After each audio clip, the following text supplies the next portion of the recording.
Joining me now, Karine, Jean-Pierre, Gina, Loudon, and Ford O'Connell. Let me start with you, Karine.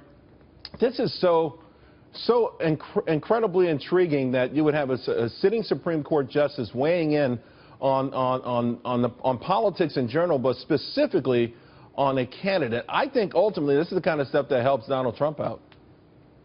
Look, Charles, look, Justice Ginsburg is known for being outspoken, for her candor, for her honesty. I think this time the difference here is, as you just mentioned, it was on a candidate, and it made news. It was about Donald Trump, so it made news. But look, it's not the norm, but other justices have done this before. Scalia was known for being very political and biased, and Alito, during the 2010 State of the Union address with Obama, he actually mouthed the words "not true" when President Obama was talking about the campaign finance decision. So it's not. I mean, it's not in the proper form, but it's not surprising either. Well, let me say this. I got to bark back now. Look, this is terrible. She shouldn't be doing this. Not surprising. There's no rule against it. There's no rule against it. There's no rule against it. But it is against precedent, and it should underscore the importance of this election. Charles, understand that only 24% of Americans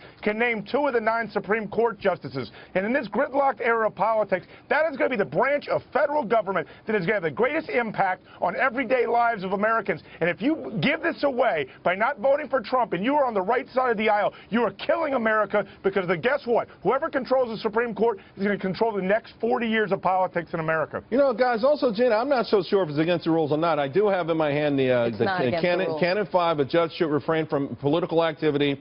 General prohibitions include, number 2, making speeches for a political organization or candidate, or publicly endorsing or oppose a candidate for public office. I mean, listen, again, I'm not a lawyer, but it would seem that there might be some rules against it. Certainly, in a court of public opinion, it's got to be frowned upon.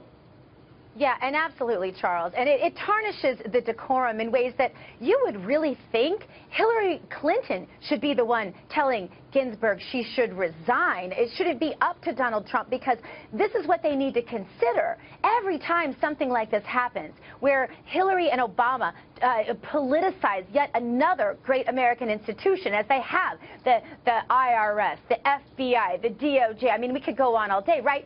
The Supreme Court is sacred, and it's supposed to be above these things. Hillary should be calling her out for this, because every time this happens in a partisan way, you have to flip it if you're a Democrat and say, hey, it could be our candidate next. This is absolutely a brand new, epic, horrible thing that Ginsburg has done, and I would think Democrats would be upset about this and calling her out for it, Karine, as some of the newspapers have. Karine, are you upset at all about it? I mean, I know that you talked about some of these other things. I remember when President Obama dressed down the Supreme Court in front of the world during the State of the Union, and some people thought that was out of bounds. Look, I mean, look, people have to stop being so sensitive here. It made the news because... You're telling the Republicans, right? Stop being so sensitive. No, but it made the news because she was talking about Donald Trump. On the other foot. Let Karine finish. Listen, let me finish. Let me finish. I'm not saying that she did the right thing. That's not what I'm saying. That's not what I'm saying at all. I'm saying it's not surprising that she said this, right? And I also said that other justices have also been political as well. That's what I'm saying. So let's keep it in perspective here. Yeah, and what I'm saying is the perception of impartiality is the key to the authority of the Supreme Court of the United States, and if we let that go by the wayside, we're going to be failing as a country. I tell you what, if there's a President Trump, the cases that come before the Supreme Court from time to time will be awkward, to say the least. All right, guys, thank you very much.